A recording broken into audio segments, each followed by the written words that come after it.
Graça e paz. Hoje eu quero falar um pouquinho a respeito da presença de Deus. Quando nós olhamos no Velho Testamento, aquela nação de Israel, principalmente o povo, que saiu ali do Egito, que viu todas aquelas 10 pragas que aconteceu no Egito, que viu o mar vermelho se abrir, que viu, o maná cair dos céus, uma coluna de nuvem durante o dia, para que eles caminhassem debaixo de sombra, uma coluna de fogo à noite, para que o caminho deles fosse iluminado, para protegê-los, dos animais peçonhentos, e ao mesmo tempo para aquecê-los, porque o deserto é muito quente durante o dia, mas muito frio durante a noite. E aquele povo que viu, água sair da rocha, aquele povo que estava acostumado com milagres. Eles viviam milagres, mas eles não sabiam reconhecer a presença de Deus.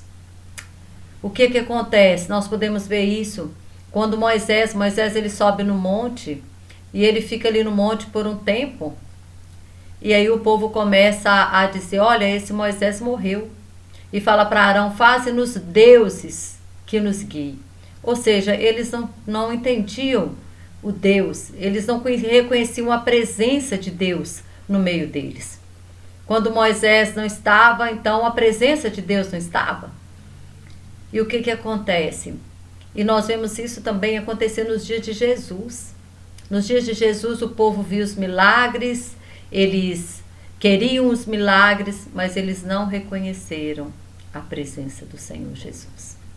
E aí nós vamos ler aqui em Lucas 4, a partir do versículo 16, falando sobre esse ponto.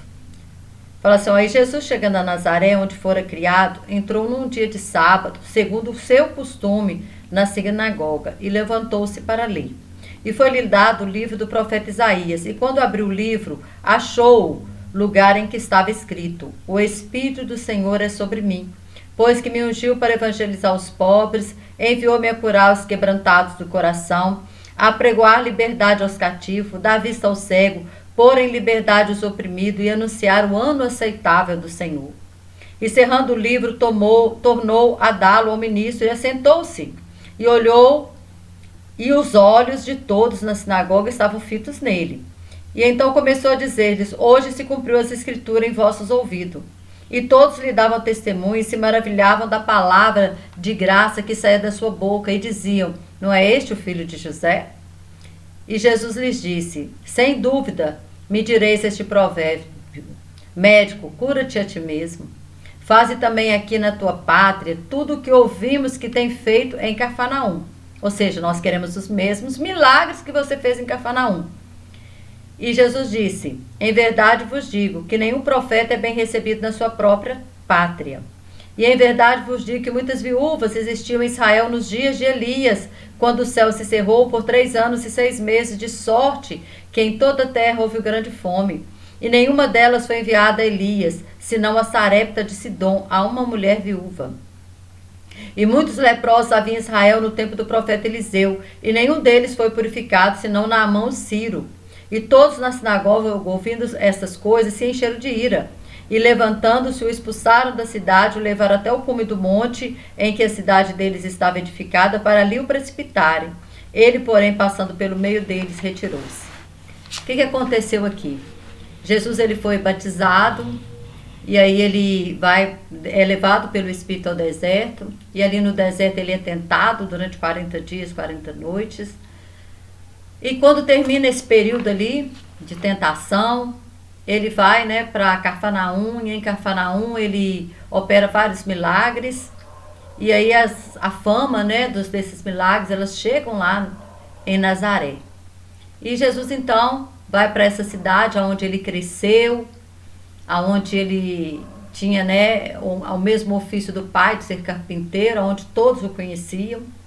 E ali ele vai para a sinagoga, e na sinagoga ele lê essa parte do texto de Isaías.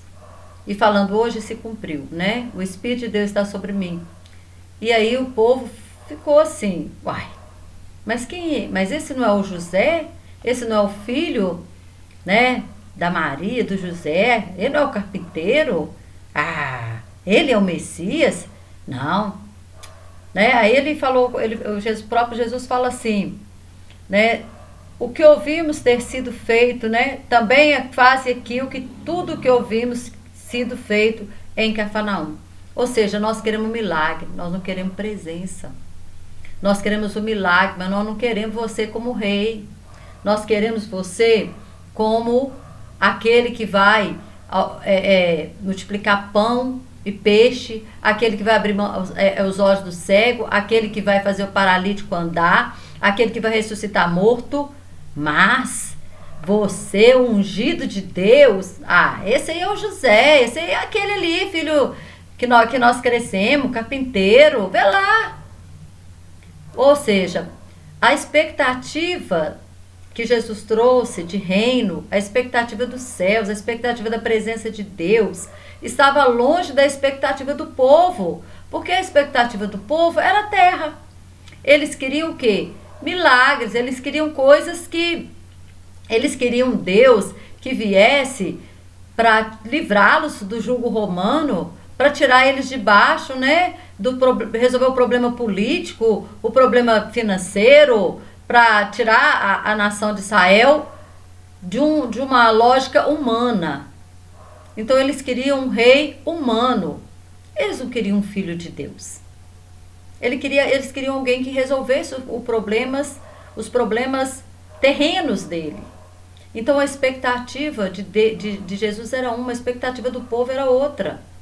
Então muitas vezes a nossa expectativa, ela não está de acordo com a expectativa dos céus. E Deus então, Jesus fala para eles assim, olha, quando cerrou os céus, Deus enviou Elias a uma viúva em Sarepta. Ou seja, não encontrou uma viúva na nação de Israel, não encontrou uma pessoa na nação de Israel que tivesse a expectativa de céus. Não encontrou ninguém na nação de Israel para estar alimentando Elias, para estar ali com Elias. E Deus manda então ele para uma outra nação, porque Sidom era outra parte, era outra nação. A Bíblia não fala certamente quantos quilômetros, mas eu pesquisei, dá mais ou menos 660 quilômetros que Elias andou. Primeiro Deus manda Elias para Querite. Querite significa cortar sob medida. Querite era um riacho, que Deus fala para ele assim, olha, foge lá para esse riacho. Porque quando Elias fala para Acabe, olha, certamente não vai chover 3 anos e meio. Só que Acabe naquele momento ele não acreditou, porque eles acreditavam em Baal. E eles achavam que Baal era o deus da fertilidade. Era Baal que enviava chuva. Era Baal que fazia com que o rebanho multiplicasse, como que houvesse chuva para a plantação. Então Acabe não fez nada, deixou Elias embora. Só que quando ele viu as coisas, a seca acontecendo, os animais morrendo e as fontes de água secando, ele viu que a palavra de Elias estava se cumprindo e ele começa a buscar Elias por todos os lados. Então Deus fala com Elias, você vai ficar lá nesse riacho. E esse riacho ele ficou lá por um período sendo alimentado pelos corvos que traziam o quê? Pão e carne de manhã e à tarde para Elias. Quando o ribeiro seca, ele manda então ele para Sarepta. E sabe quem que era o rei de Sidom? Sarepta de Sidom, né? O rei de Sidom era Etibal. Você pode encontrar lá em 1 Reis 16:31. E Etibal era o pai de Jezabel, porque Jezabel era sidônia. Ela veio dessa nação. Foi uma aliança, né? Que o pai de Acabe fez, e Acabe se casa com essa mulher. E essa mulher leva para dentro da nação de Israel o culto a Baal. Ou seja, em Sidom se cultuava Baal, porque o pai dela era o rei de Sidom. Mas em Sidom achou-se uma mulher que cria no Deus de Israel. Em Sidom achou uma mulher que tinha o coração, né, no Deus Altíssimo, que tinha a mesma expectativa de Elias, de céu. E aí Elias vai para lá, para Sarepta, e Sarepta significa crisol, que é lugar de fundição. Deus estava trabalhando em Elias. Deus estava trabalhando em Elias, por quê? Porque Elias ele teria uma grande missão, que nós vemos lá em 1 Reis 18, onde Elias ele tem que enfrentar os profetas de Baal, 450 profetas de Baal e mais 400 profetas de Acera, ou seja, eram 950 profetas. E nós vemos ali que há toda aquele desafio que Elias propõe, que o Deus que respondesse com fogo seria o Deus verdadeiro. E os profetas de Baal ficam lá se retalhando, tentando que Baal respondesse, e nada foi respondido. Até que chegou o momento em que Elias ele conserta ali o altar, e ele coloca ali o sacrifício, e ele joga a água em cima, e joga mais a água, e Deus responde com fogo. E o povo agora inteiro, a nação inteira, ela começa a ver que o Deus de Israel era o Deus verdadeiro, e não Baal era Deus. Quem era Deus? Então Elias ele estava promovendo o quê? Ele iria promover uma revolução na nação, uma revolução espiritual, uma reforma espiritual, aonde Baal ele seria desmascarado como Deus, assim como Deus ele fez lá no Egito. Cada praga que Deus enviou no Egito era para desmascarar um deus egípcio. Eles falavam que o Nilo era Deus, então Deus transformou a água do Nilo em sangue. Eles acreditavam que o sol era Deus. Deus envia 3 dias de treva, não deixa o sol aparecer para eles. Eles acreditavam que Faraó era Deus. E aí, o próprio filho de Faraó é morto na praga dos primogênitos. E a mesma coisa, era cada um Deus. Eles acreditavam que havia um Deus em forma de rã, havia um Deus em forma de um animal, de outro. Então, cada praga foi desferindo um golpe em um Deus que eles criam. E agora, Deus desferiu um golpe sobre Baal, desmascarando que Baal não era Deus. E quem seria usado para essa missão? Assim como Deus usou Moisés e Arão lá no Egito para desmascarar aqueles deuses, ele estava usando agora Elias para desmascarar Baal. E Elias então estava passando por um período, de deserto na vida dele. Primeiro foi o Querite, que certamente foi mais ou menos 1 ano e meio que ele ficou ali. Depois, mais ou menos 2 anos com a viúva de Sarepta. E quando ele chega na cidade, ele encontra essa mulher pegando lenha. E aí ele fala assim que era para levar água para ele. E ela vai buscar, só que ele fala assim, mas me traz também um bolo. E aí ela fala assim, ô meu senhor, eu só tenho um restinho de farinha e um pouquinho de azeite. E ele fala, faze para mim primeiro, porque a farinha não vai acabar e nem o azeite vai acabar. Aquela mulher, ela guardou 2 ingredientes importantes. O que esses 2 ingredientes eles simbolizam? A farinha, ela era usada para fazer o que também? Pão. Eu creio que é um tipo de pão que eles faziam, porque com farinha e azeite, tipo um pão sírio, um pão dessa maneira aí.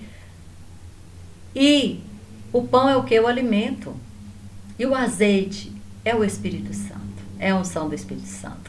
Então, quando nós nos alimentamos da palavra, através da unção, através do alimento da palavra, vem a unção do Espírito sobre nós. Nós precisamos de palavra e nós precisamos do Espírito. Nunca precisamos tanto da palavra e do Espírito. E aí, aquela mulher guardou esses 2 ingredientes tão importantes, Tão significativo, que significado, maravilhoso que tem. E ela também estava pegando o que? Lenha. Sabe, quando o sacerdote, quando você olha lá em Levítico, todos os dias ele tinha que colocar lenha para que o sacrifício ele fosse oferecido e para que pudesse subir o que? A fumaça. E aquela fumaça é a presença de Deus. Por isso o Senhor fala que o fogo arderá continuamente sobre o altar e não se apagará. Fogo, altar sem fogo, é altar quebrado. É altar quebrado. Mas para ter fogo, tem que levar a lenha. Será que nós temos levado a lenha? Será que nós temos buscado a lenha todos os dias da nossa vida Porque lá em Romanos 1 fala que nós precisamos apresentar o nosso corpo como sacrifício vivo, santo e agradável a Deus, que é o nosso culto racional. E o sacrifício tinha que ter fogo, tinha que ter lenha. Será que eu estou me apresentando de verdade ao Senhor? Então o Senhor Jesus, ali naquele momento, ali dentro daquela sinagoga, ele disse, olha, nos dias de Elias, não encontrou-se uma mulher em Israel, não encontrou-se uma família em Israel, não encontrou alguém em Israel, mas foi encontrar alguém em outra nação, uma nação pagã, uma nação de gentios. E o judeu, ele se achava muito melhor do que os gentios. Ele se achava melhor que o samaritano. Eles se achavam melhor. E quando Jesus diz isso, eles já ficam muito enfurecidos. E aí Jesus fala, olha, nos dias de Eliseu tinha tantos leprosos em Israel, e o único que foi purificado foi Naamã, ou que é um Ciro, uma pessoa que também não era da nação de Israel. Será? Às vezes nós encontramos fé. A palavra de Deus fala lá em Lucas, né, 10, o Senhor falando, se porventura quando o homem voltar, quando o Filho do Homem voltar, ele achará fé na terra? Será que ele vai encontrar fé em nós? Eu fico pensando, meu Deus, como a fé, o amor se esfriou e junto à fé foi embora. Cadê a fé? Aonde está?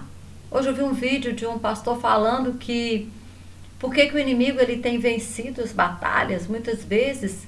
Se Deus ele nos deu poder e autoridade sobre toda caça de demônios, se Deus ele deu poder e autoridade no nome do Senhor Jesus, nos deu esse poder no nome dele, através do nome dele, para vencer, né, todo e qualquer obstáculo. Mas ele falou uma coisa, o diabo ele tem algo que às vezes a igreja não tem: compromisso, organização e disciplina. Compromisso, organização e disciplina. Será que nós temos tido isso? E ali o que acontece? Acontece um milagre. Porque encontrou um profeta, encontrou alguém com fé. Vocês estão me entendendo? Pode ter a presença, pode ter o profeta. Jesus ali era o profeta, mas não encontrou fé em Nazaré, não havia fé. E aí nada acontece. Ele falou, vocês querem um milagre, mas vocês não têm fé. Vocês não acreditaram, que eles não creram que Jesus era o Messias. Eles não creram porque ele falou, nada, esse aí é o filho do José ali. Não tem nada disso não. E quando Jesus fala essas coisas para eles, o que eles fazem? Eles levam Jesus para o cume do monte e tentam o quê? Matá-lo. Matá-lo, porque eles ficaram enfurecidos. Porque falaram assim, nossa, você está querendo dizer que os gentios são melhor do que nós? Então, eles valorizavam. O que eles valorizavam? O milagre. Eles queriam um milagre, mas eles não queriam a presença. Será que nós temos feito? Será que nós temos buscado a presença ou o milagre? Será que nós temos verdadeiramente buscado diante de Deus? Como que eu tenho me apresentado ao Senhor? Como esse sacrifício vivo?